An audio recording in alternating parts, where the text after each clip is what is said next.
We have been catapulted into frightening times. The coronavirus has disrupted every system in the globe and the systems inside your head. This is your brain on the coronavirus. My name's Naomi Light. I am a life coach, NLP practitioner, hypnotherapist, and author of the AQI process. I am an expert in change and adaptability. The amazing news is you are hardwired to adapt. If you can leverage the inbuilt intelligence your mind has for change, you can ride the wave and emerge the other side.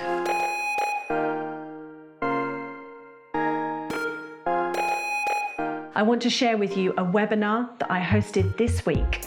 That is the science behind change and the brain, and how you can adapt micro habits to stay you through the course of the coronavirus chaos. What we will cover today in this next 30, 40 minutes or so, we're going to look at your brain and body on stress. We're going to look at some of the neuroscience. What is actually going on when stressful thoughts come into your mind? What triggers stress in your body? So we're going to talk about the mind-body connection and the ways in which you can get a handle on your responses, your emotions, your thoughts and feelings. We are going to break into your own thought cycle, because awareness, actually, we're going to discover, is the key to enabling flexible habits and into staying sane. And then we're going to talk about flexible micro habits towards the end of this presentation. So let's dive right in then. We're going to start with the neurobiology, your brain on stress. Well, did you know that your brain is actually 3 brains in 1? This is obviously a very complex topic, so I'm giving you a ultra simplified version of this right here.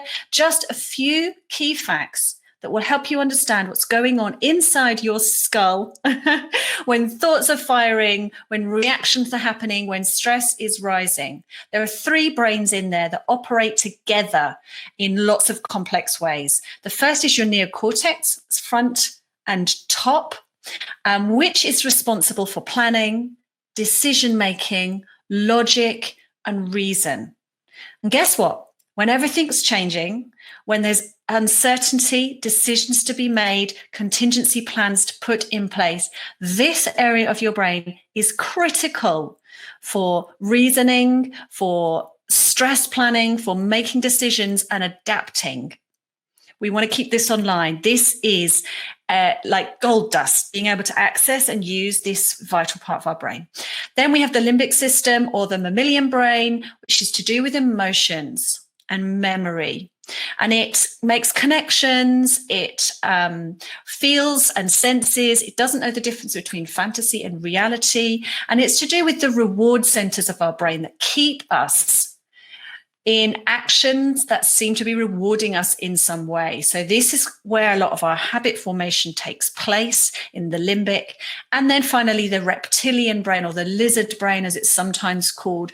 It's called that because this part of the brain has similarities with the very early brains, if we're talking in terms of evolution, early brains of mammals and even reptiles. So they have this kind of brain inside their very small heads as well. And it's really to do with our stress response. It triggers what's known as the fight or flight response to any real or perceived threat. And what happens in a moment where a trigger goes off, we're going to talk about that just in the next slide, is that blood flow is diverted towards the reptilian brain, away from the other areas of the brain, in order that we can fire up all of our muscles, all of our body systems, in order to preserve life. It's focused on the preservation of life. Whether that's a threat that's physical, emotional, psychological, in any way that you perceive you are in danger, your body will respond by firing up your amygdala, by sending adrenaline and cortisol through your system, pumping your muscles to respond, to either fight back, flee away, or sometimes actually to freeze. So that's really a very, very basic introduction to what is happening inside your brain. The important thing to remember is that in any situation where you feel under threat, and this week poses many, many situations in which you will feel under threat, even if it's just perceived. And what sometimes happens is we try and reason our way out using our neocortex function, reason our way out of threat situations. So we might say, oh, well, I shouldn't think like that. I'm sure it'll be okay. There's nothing to worry about here. But if you are in the middle of a stress response, I am going to give you another way to respond. Don't tell yourself, don't be so silly. There's nothing to worry about, because that's not going to meet your reptilian brain's needs to calm down and to release the blood flow back to the neocortex. So let's look at this a bit further. I want to introduce you to one other key concept, and then we're going to leave the science behind for now. This is just a very brief introduction, and that is the connection between the brain and the body. It's something called the endocrine. It's a really important structure of our physiology that runs down our neck and connects vital organs with the brain. And it's responsible for a really, really important principle of your physiology, and that is your autonomic nervous system. The parasympathetic and the sympathetic are two opposing sides of this ultra important flexible response system that is on all the time, and we don't know about it. And it controls our emotional regulation, our stress response, our hormone control, and also our immune system. Critically important. Did you know that reducing your stress will automatically boost your immune function? It will also automatically enable you to rest and repair, impacting every single system in your mind and body. Stress is toxic, especially consistent stress. We can deal with peaks and troughs of stress much better than this pervading sense of, my life is out of control. And almost every one of us have been thrown into that this week. So it's vitally important that you know how to access your parasympathetic nervous system in order that you can calm your mind and body. It will mean you can fight infection much better. So that is the autonomic nervous system. We're going to talk specifically about ways we can activate the parasympathetic nervous system to bring about stabilization in our bodies and calming and self-soothing to our minds.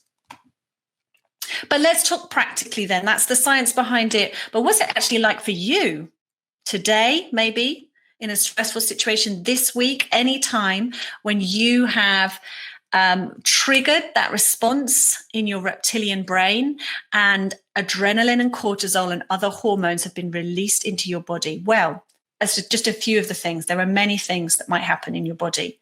Your breathing will become shallow and your heart rate will increase subtly. So I have a Fitbit at the moment that tells me what my heart rate is. And sometimes I can check, I know what my average or my baseline heart rate is, and I can find out if I actually have an elevated heart rate. And sometimes I can tell that that's due to stress. Muscle tension, you will have feelings, emotions of anxiety or fear, perhaps tightness in your head or a headache. The inability to enjoy yourself, you'll find it hard to relax your muscles, but also just hard to relax internally, your mind. Racing thoughts, restlessness, perhaps tearful, maybe difficulties dropping off to sleep. Increased coping behaviors. We all know the things that we reach for when we're stressed. Maybe it's drinking more, eating more, drinking less, eating less. Maybe we grab for comfort behaviors that help us get through. So that can be a way. Spotting your behavior can be a way of telling whether you are under stress or not. Chest pain, feeling sick. This is just an intro. There is a huge list. Mind.org is a great place to go for really helpful factual information. If you are thinking, am I under stress here? And you want to know, or have I got anxiety? That is a great resource website for you to go to. But just right now, it might be worth you taking a deep breath, closing your eyes, and just scanning your body. What are the symptoms of stress in your body right now? Get used to noticing your breathing, your heart rate, how your body feels internally, the muscle tension in your limbs, how your stomach feels, how it feels inside your head. Get used to noticing your body, because if you live unaware, then you will find it very difficult to bring rest, relaxation, de-stressing into your life, because you're simply not aware of the triggers and the symptoms of stress for you, because it will be different from everybody else. Are you aware? How aware are you of how stress feels in your body? And this week is such a critical week to develop and enhance those skills of self-awareness. And then these are some of the real specifics in terms of the coronavirus outbreak. I mean, I could again have had a list as long as my arm here of thoughts or situations that may well be triggering you right now and engaging your stress response and priming your body to fight or flee or freeze. Which we know from the first slide is diverting the blood flow away from your critical decision-making function. So this whole presentation is about enabling you in the moment to get back to that optimal intellect function where you can access the reason and the logic and the processing skills that you're going to need to make your life work at the moment. What if I lose my job or my company goes under? What if my loved ones die? These are real concerns this week for everybody. What if my kids get sick? What if we can't buy food? What if the economy doesn't recover? What if my plans get cancelled? To the very mundane of what happens if we run out of loo roll. And I want you to know that it doesn't need to be a major event to trigger your stress response. Even things, as I said earlier, that are perceived stressors. You know, it may be inconsequential to almost everybody else, but if it's a stressor to you, it's important. Or perhaps it's something really quite everyday and ordinary, like running out of loo roll. It doesn't matter.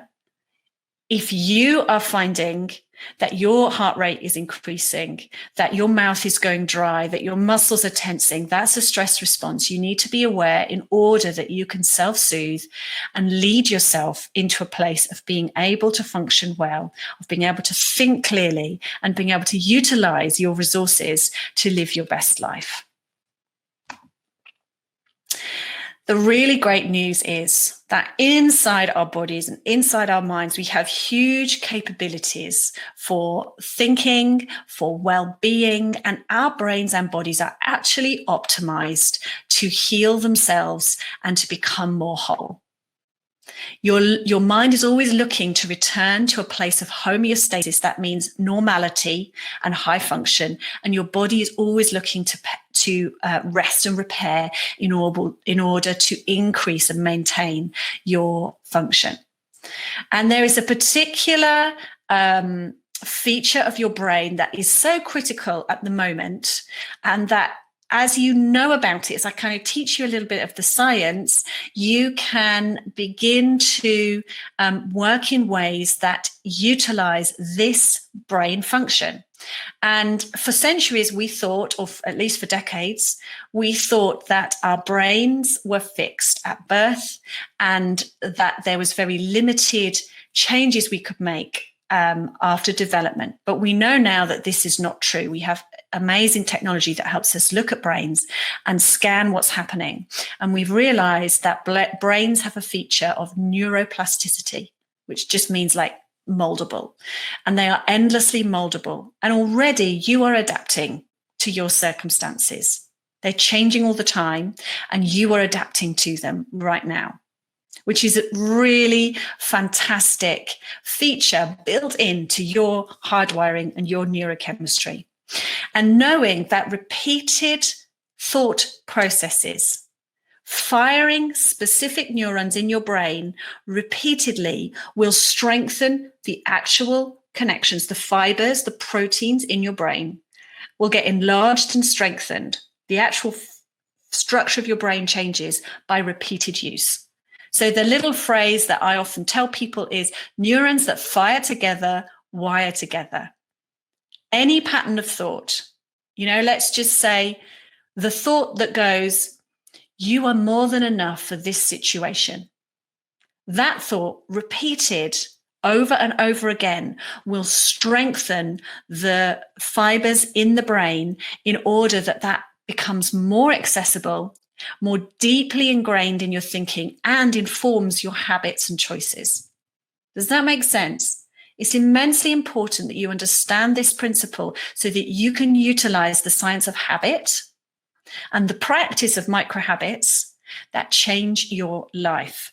Neurons that fire together, wire together. And this can be from really big thoughts, really big actions, I don't know, taking a holiday once a year. There's a repeatable thing, or just the way that we structure our lives on a daily basis, or really, really tiny things. All of these get influenced by neuroplasticity. And what that means is we can be on a train of thought that is hardwired into our brain, that's perhaps been repeated many, many times, and not notice. It becomes so automatic, so wired in, that we can be deep down into a thought before we've even caught ourselves, which is both a fantastic thing and a bad thing. If the thought is stress-inducing, if the thought is out of proportion and is toxic for our systems, we can be deep into that thought of doom and gloom in less than a second, way down there. And in training our brain through micro habits, we can reverse that spiral so that the thoughts that do us the most good, the thoughts that are most positive, uplifting, enlarging, expansive, are the ones we train to become automatic, to lift us up out of the cycle. And I'm doing that right now with you on this webinar. I am teaching you, train your brain to reverse the spiral and to take your neuroplasticity to lift you out of difficult circumstances and in to a really optimal place. So here are just 4 quick ways, and these 4 could all be a whole series of webinars in themselves. So I'm giving you a lot of information here, which is why you may need to check in back in with me at the end and ask your questions. So we mentioned check in with your body. Breathing. A key lever of the autonomic nervous system is your breathing. To slow yourself down, make your out breath longer than your in breath. Just really simply slow your breathing right down and make your out breath longer. You can count for 7-11. It's really easy to remember, 7-11. And just focus on your breathing for even 1 or 2 minutes at a time. You will notice the difference in your stress. Create an anchor thought. So we might say, find a sacred word, think of a safe place in your mind.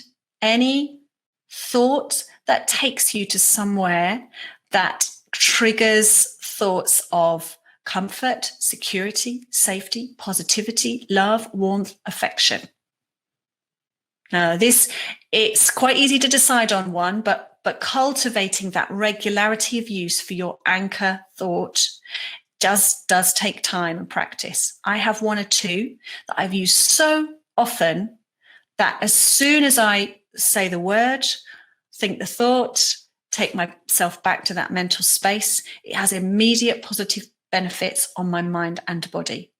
So you can create your own anchor thought that takes you out of stress into somewhere more positive, and practice meditation.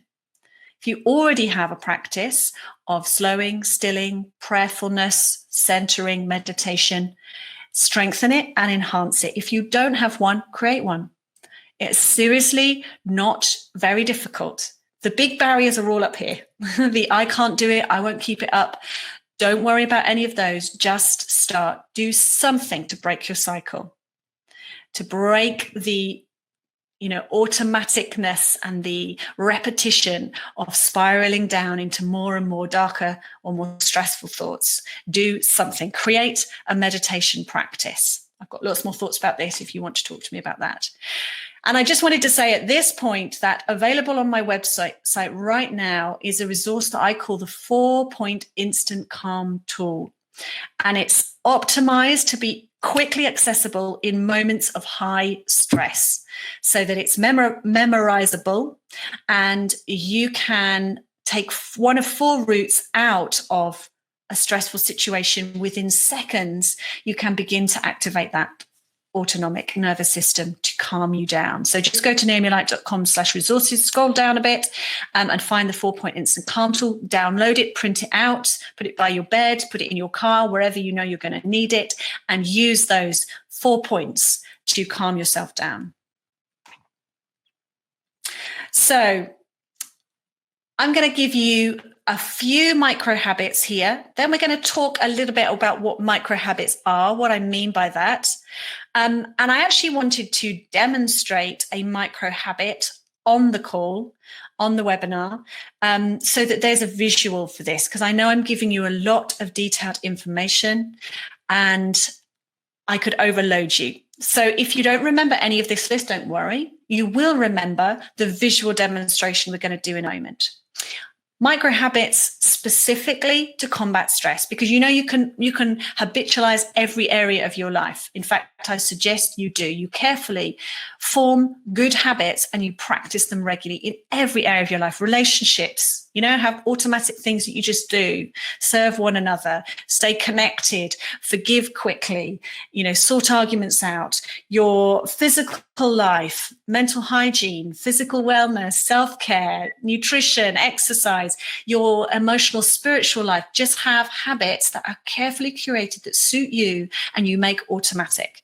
These are ones that I have designed specifically to combat stress so that they can be most useful to you this week, right now. Calling a friend, just getting out of your mental space and borrowing somebody else's, particularly if they're a positive person, they're an encouraging person, schedule them in for a call, stay connected, be outside. Literally getting into an open space, into nature, is positive for your psychology. Customize a playlist and play it every day. Tracks that will lift you up, that will change your mood, that will impact you positively. Take up yoga.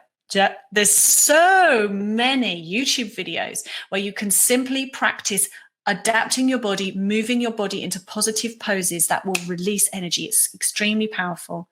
Find a prayer ritual that works for you this week. I personally have really upped my meditation time, and I have adopted some centering prayer principles, which means sitting very still for 20 minutes, 2 times a day, because I know my stress levels need addressing and I need to bring myself right down in order that I can access really helpful thinking. Swim, run, play tennis, do a home workout. Anything that gets you physically active is an important habit, because exercise is a cornerstone habit. That means it impacts every other habit. There are positive effects for just about every area of your life from moving your body. It doesn't have to be fancy. It doesn't have to be big. You don't need any equipment. Just moving more in the simplest, easiest, micro way you can. Read or listen. Invite impactful stuff into your life in the form of books, podcasts, shows, radio. Color in, paint, draw. If you have any creative inclination, or even if you don't, even if you dislike creativity, it could be that this week, taking pen to paper, getting into a creative mind space is a fantastic way to de-stress, and a habit you can form. There's one specific habit that I talk about with my clients, and that's the idea of drawing a mandala. A mandala is a circle that comes to represent self. It can be anything, a circle drawn with a biro, a paintbrush, a highlighter, felt tip pen. But just that action of taking pen to paper and making a mark and then doing that on repeat. It's actually this idea comes from Jung, who for years daily drew a mandala. And for him, it came to symbolize the journey of evolving self. So there's an interesting one to throw out for you. Pick an existing, that's slight misspell there, habit, and slow it down or make it mindful.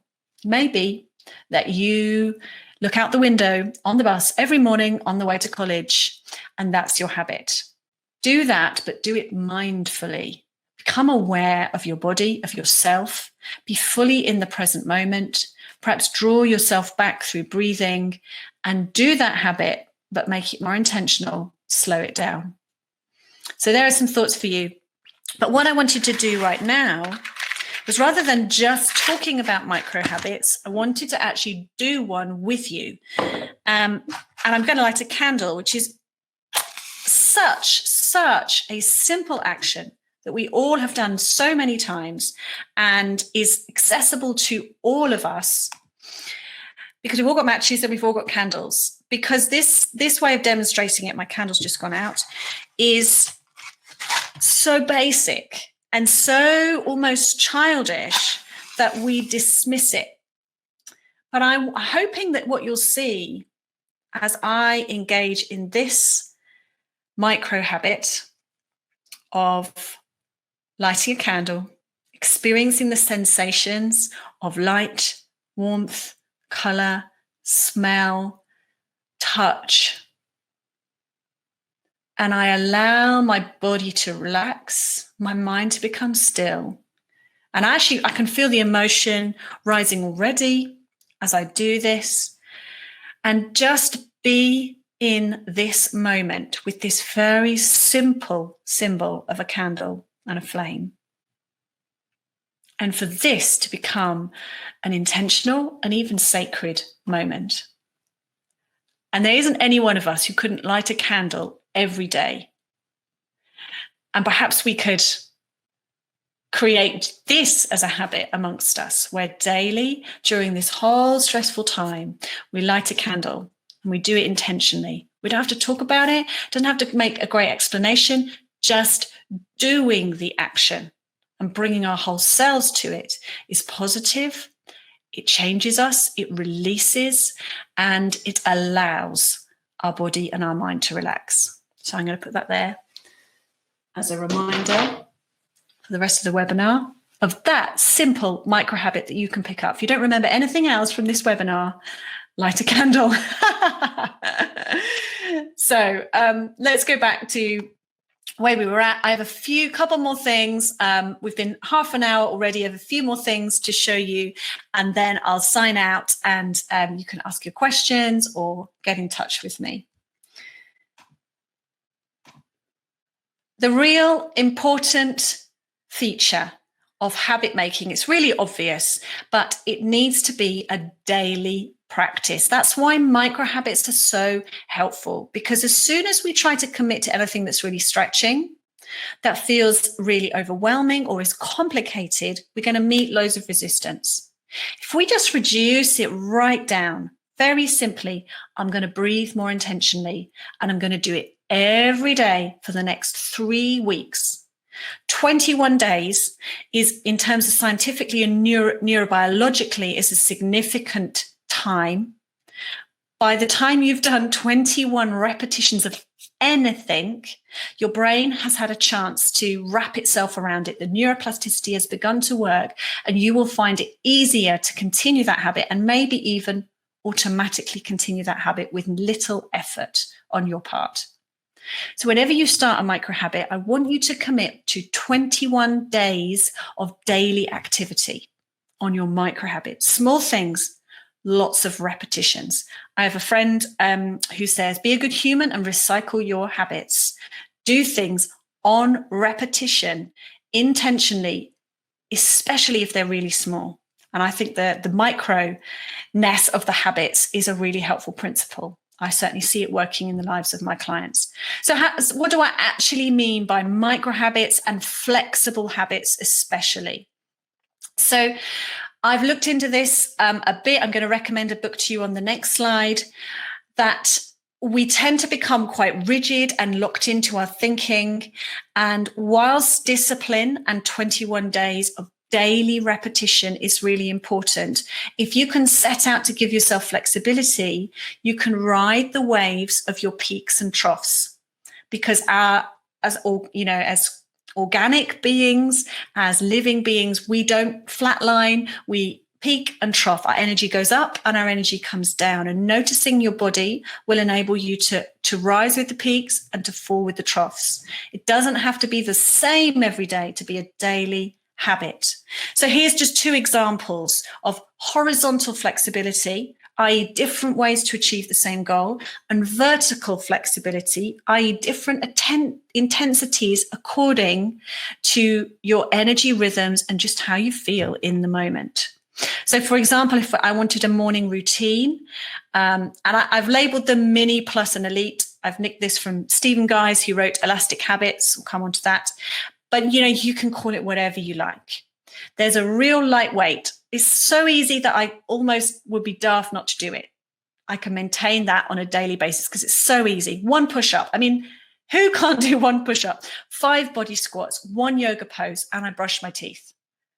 There's 4 things that I cannot fail to do every day. There are some days, by the time I've got there, I've done 1 push-up, I realize I could do 10. 10 push-ups, 25 body squats, 3 yoga poses, brush my teeth and floss. I've got 15 minutes. I can do all of those things in 15 minutes. There, I've achieved a plus habit for that day. And then maybe when I'm there, I realize today I'm going to go for the full whack. I'm going to take half an hour in the morning, 30 push-ups, 50 bodyweight squats, 5 yoga poses. I'm going to brush and floss. And that sets me up for feeling fantastic, for repeating the habits and setting myself up for repetition the next day. Say you don't want a whole routine. You've just got 1 habit that you're working on. Say it's woodworking. If you wanted just a mini habit, tiny weeny micro habit, you could spend 2 minutes on the woodworking project. Get your tools out, have a little go, put them away again. That's all you got time for that day. And you just write down 1 idea about your woodworking project.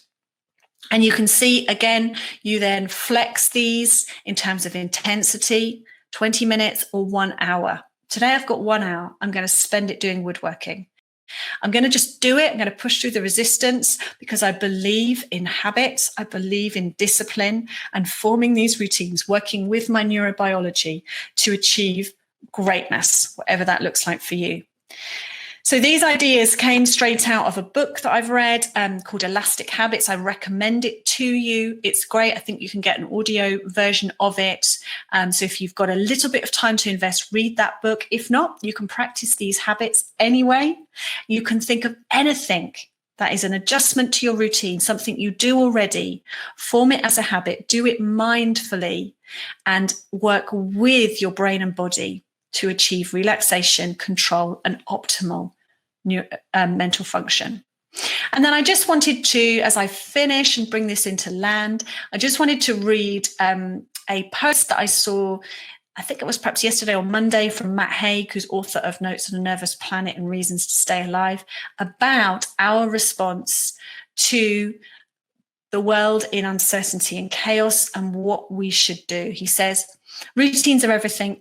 Getting out of bed when you don't have to, having a shower, getting dressed, eating regularly, replacing the gym with a home workout, doing whatever else you can do when you can do it. When reality knocks us, routine gives us the structure to absorb it. And this, I think, if you can grasp anything I've said from today, particularly if you can think right now of a flexible habit that you are going to commit to and stick to for 21 days that grounds you in a practice. The more physical the practice is, the more you can utilize your body as well as your brain. But even if it's just moments of reflection and you can commit to just doing it over the coming days, you will significantly be able to leverage your inbuilt ability to manage stress, to adapt your thinking, and to be the best version of you that there is. And the world needs the best version of you that there is at this very moment of crisis. We need you to be all you can be. And this is a pathway that will enable you to do that. I'd love to stay in touch with you. I'm on social media. You can get me at Instagram /Naomi Grace Light or Facebook /Naomi Grace Light. And I also have a website where there are a number of resources that you can download right now and use in your life to enhance your mental thinking and your well-being and achieve the best version of you that there is. So I just wanted to point out my 19 life hacks from my Coaching Black book, which is a collection of principles about resilience. So super useful. If you can grab any one of those 19 and put it into practice in your life, then have it. Go for it.